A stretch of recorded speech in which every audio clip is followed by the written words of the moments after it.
രാമൻകുട്ടി ദൈവത്തോടായി പ്രാർത്ഥിച്ചു. നിങ്ങൾ എനിക്ക് ആയുസ്സും ആരോഗ്യവും തരൂ, ഞാൻ മരങ്ങളെ സംരക്ഷിച്ചു കൊള്ളാം. കാരണം മരം ഒരു വരമാണ്.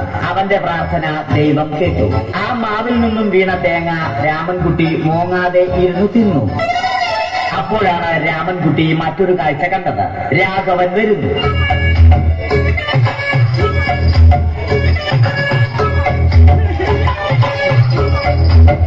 മരം മുറിക്കൽ ഹോബിയാക്കിയ, അതിലുപരി ജോലിയാക്കിയ രാഘവൻ മരങ്ങളുടെ ശത്രുവൻ.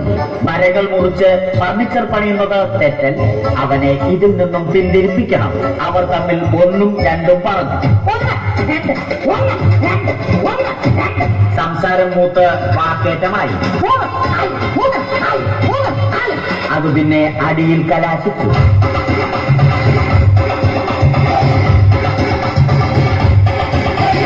നല്ല മനസ്സിന് ഉടമയായ രാമൻകുട്ടി കംപ്ലീറ്റ് അടിയും വാരിക്കൂട്ടി. ഒടുവിൽ രാമൻകുട്ടി സർവ്വധൈര്യവും സംഭരിച്ച് രാഘവനോടായി അലറി. മനസ്സലിഞ്ഞ രാഘവൻ രാമൻകുട്ടിയെ അരികിൽ വിളിച്ചു. കൈവാക്കിന് കിട്ടിയ രാമൻകുട്ടിയെ രാഘവൻ ഒട്ടിറൊട്ടിയാക്കി മരത്തിലൊട്ടിച്ചു.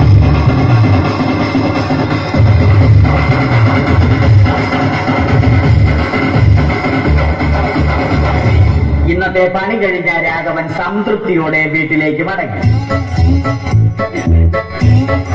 തനിക്ക് തല്ല് കിട്ടിയാലും മരത്തെ രക്ഷിക്കാൻ പറ്റിയ സന്തോഷത്താൽ രാമൻകുട്ടി മരത്തെ കെട്ടിപ്പിടിച്ച് പൊട്ടി പൊട്ടി കരഞ്ഞു.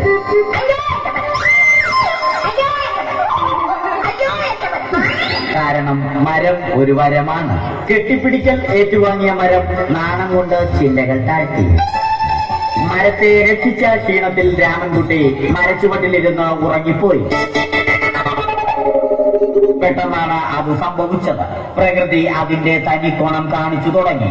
മഴയും കാറ്റും ഇടിയും വന്നു. അതോടൊപ്പം കോളും വന്നു. കോളെടുത്ത് രാമൻകുട്ടി പറഞ്ഞു. കോൾ കട്ടായി. രാമൻകുട്ടി ദൈവത്തോടായി പറഞ്ഞു. കാറ്റും മഴയും അതൊന്നും ചെവിക്കൊണ്ടില്ല. രാമൻകുട്ടിയുടെ മരം ആടി ഉലഞ്ഞു.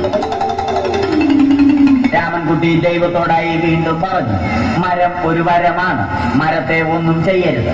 വരം കിട്ടിയതുപോലെ രാമൻകുട്ടി തന്റെ ചൂണ്ടുവിരൽ കൊണ്ട് മരത്തെ താങ്ങി നിർത്തി.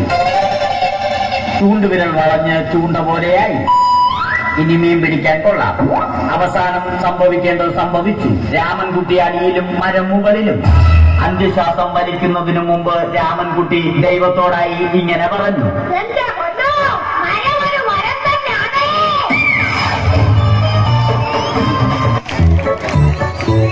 രാമൻകുട്ടി